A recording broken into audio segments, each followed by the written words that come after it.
Después de 100 videos, me doy cuenta de que no sé nada. Llevo con 100 días consecutivos explorando y compartiendo ideas en este canal. Y para ser completamente honesto contigo, cuando empecé este proceso, tenía cierto sentido de ir por el buen camino, de tener estructuradas mis ideas y saber por dónde tengo que explorar para seguir profundizando en ellas. Y con cierta seguridad de ir por buen camino, de saber que este entendimiento que tengo de cómo se unifican las ideas de la creatividad con las ideas de la libertad, con las ideas de la espiritualidad y la conciencia, que cuando hablamos de dinero o cuando hablamos de libertad financiera y que cuando hablamos de creatividad y cuando hablamos de arte y cuando hablamos de libertad interior, todas estas cosas no están separadas, son parte del mismo entendimiento. Y eso es lo que quiero seguir explorando en este canal. Pero para ser 100% honesto contigo, hoy, después de 100 videos después de 100 videos, no siento la misma estabilidad intelectual que sentía al inicio de toda esta exploración. Y creo que eso es parte natural del proceso de aprendizaje, del proceso de ser más sabio. Y por supuesto que todos queremos ser más sabios, pero nunca está del todo claro cuál es el camino a ser más sabio y qué significa verdaderamente ser más sabio.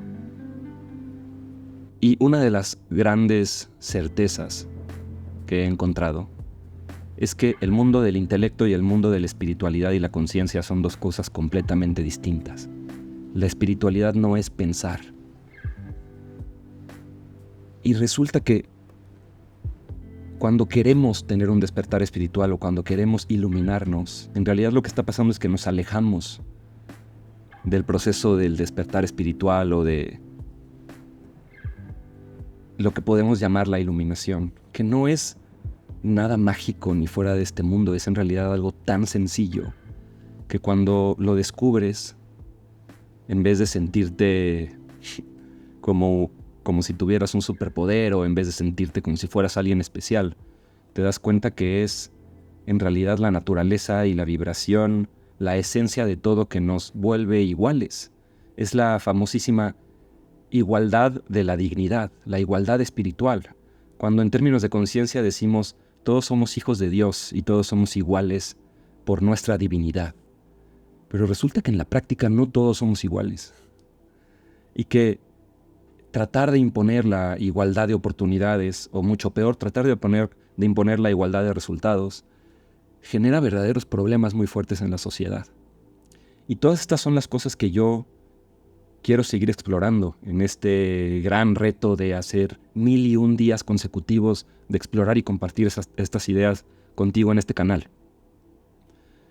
Pero lo que quiero llevar es que mientras creemos que estamos aprendiendo y volviéndonos más sabios, y mientras pensamos que tenemos certezas en la vida, en realidad está ocurriendo un fenómeno paralelo y que ocurre de manera silenciosa, que es que nos estamos llenando de más preguntas. Y esas preguntas muchas veces hacen que las certezas que ya tenías se caigan.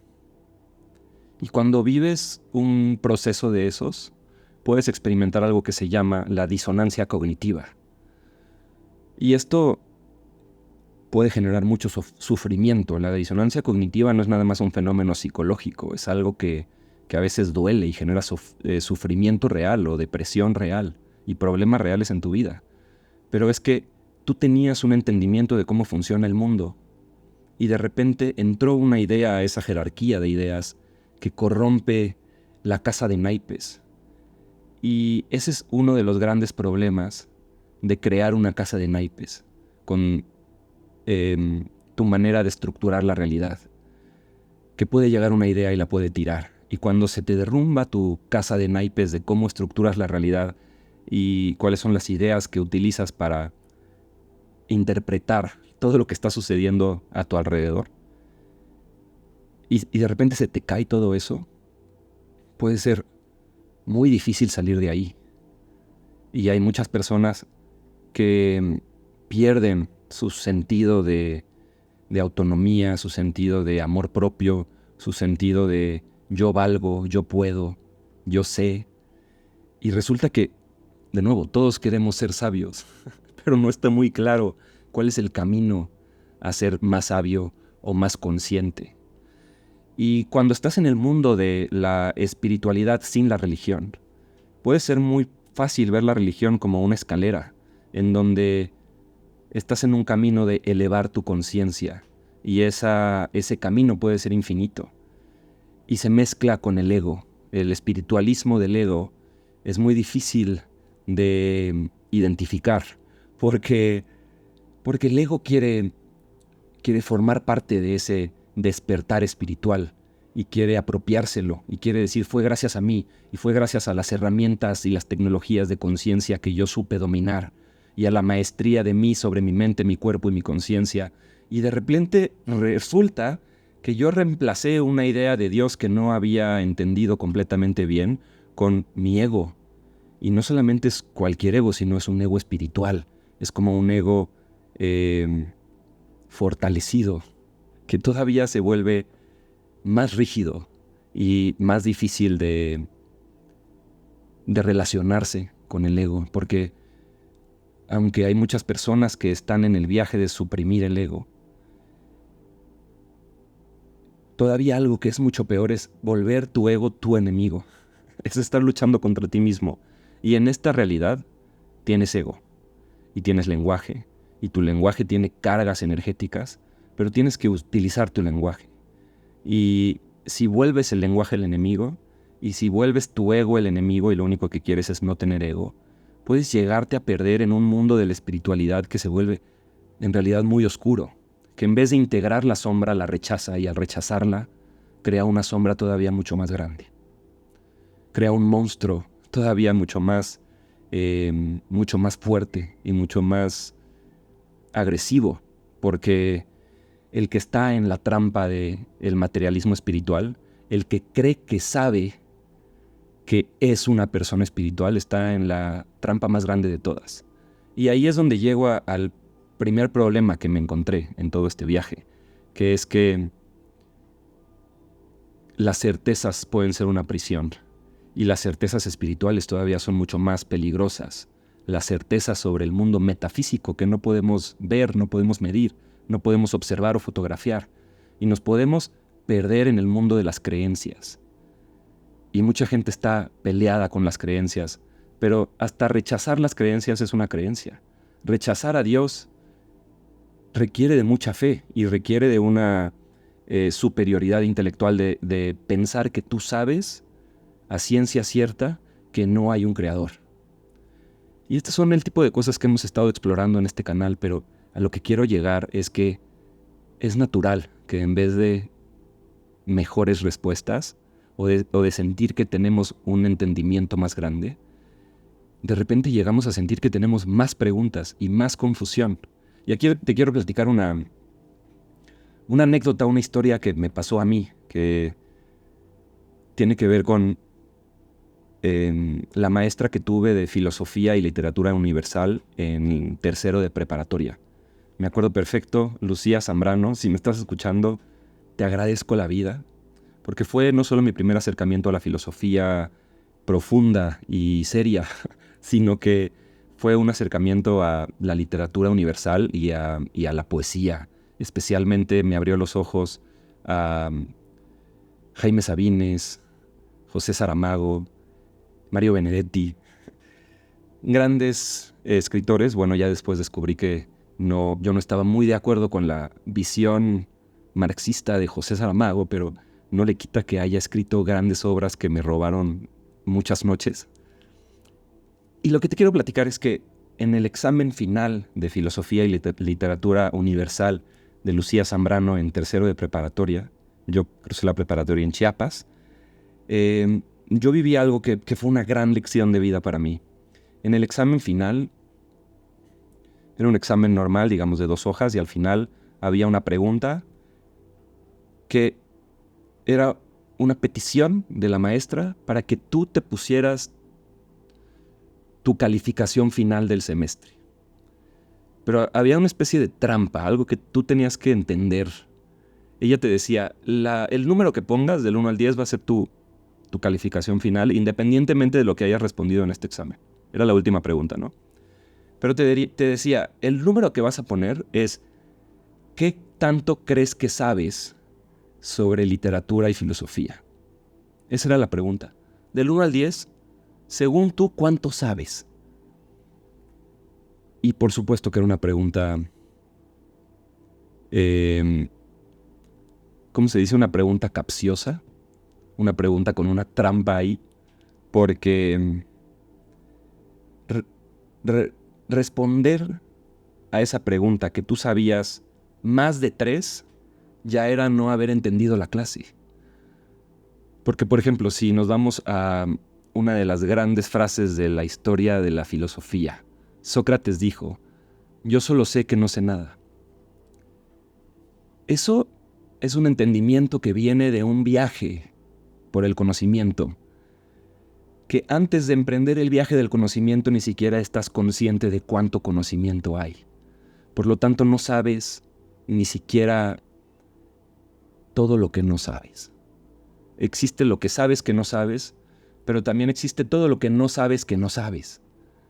Y el conocimiento, en vez de saber más, lo que te permite es saber más cosas que no sabes, conocer más de todas las cosas que no conoces.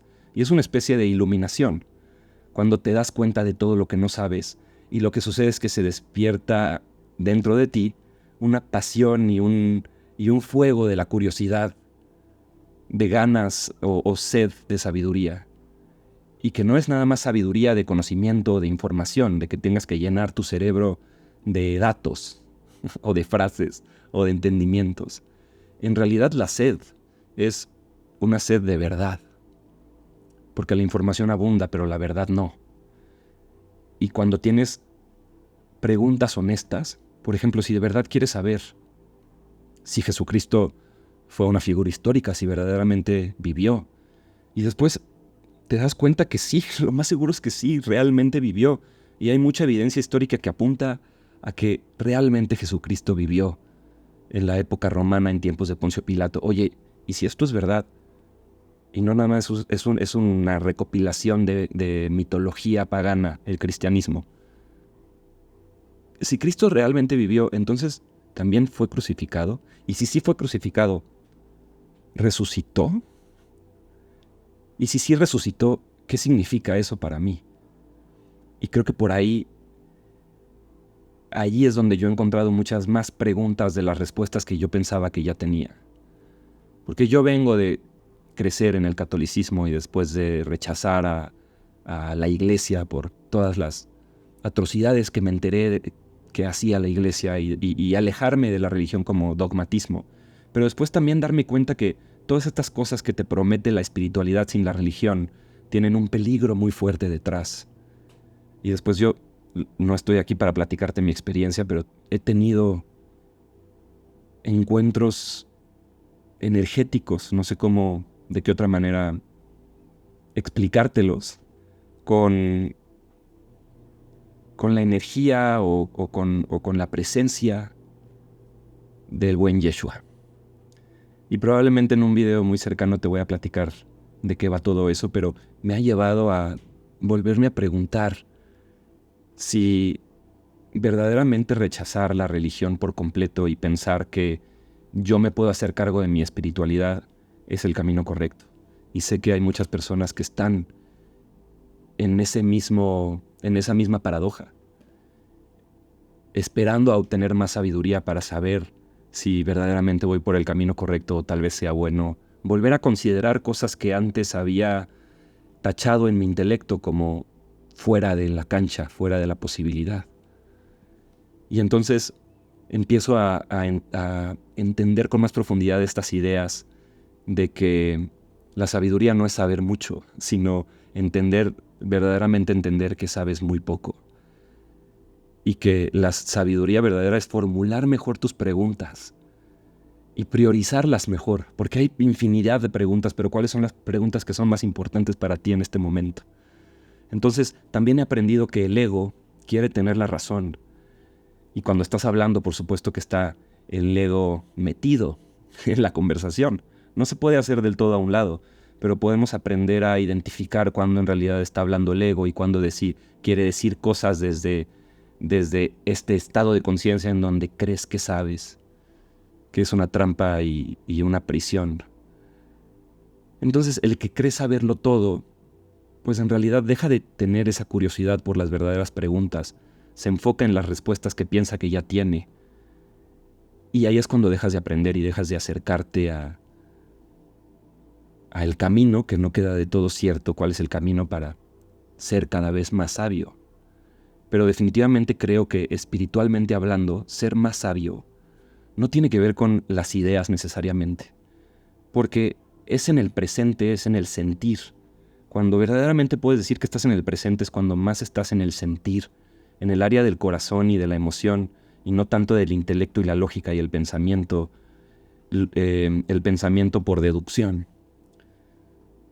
Que ambos son válidos, pero cuando necesitas conectarte con algo más profundo, a veces la mente, que por supuesto es una herramienta que necesitamos y que tiene muchos beneficios, pero no somos nuestra mente, hay que saber que es una herramienta.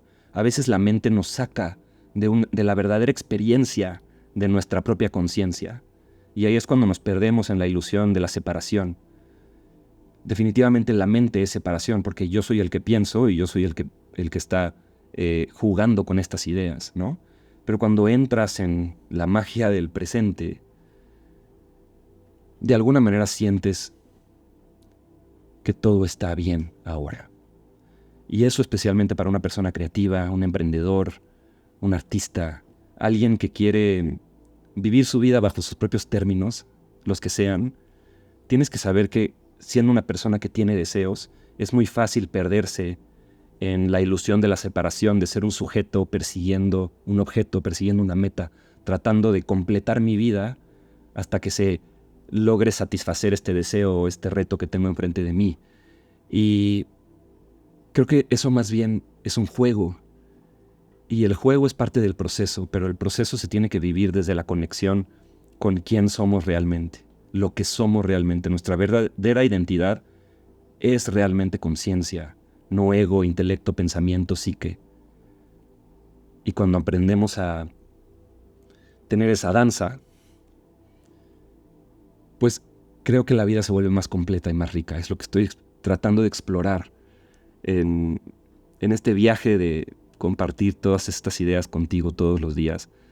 Y para cerrar este video, quiero regresar a lo que te estaba platicando del examen de Lucía Zambrano, mi maestra de tercero de prepa de Filosofía y Literatura Universal. Ella nos dijo,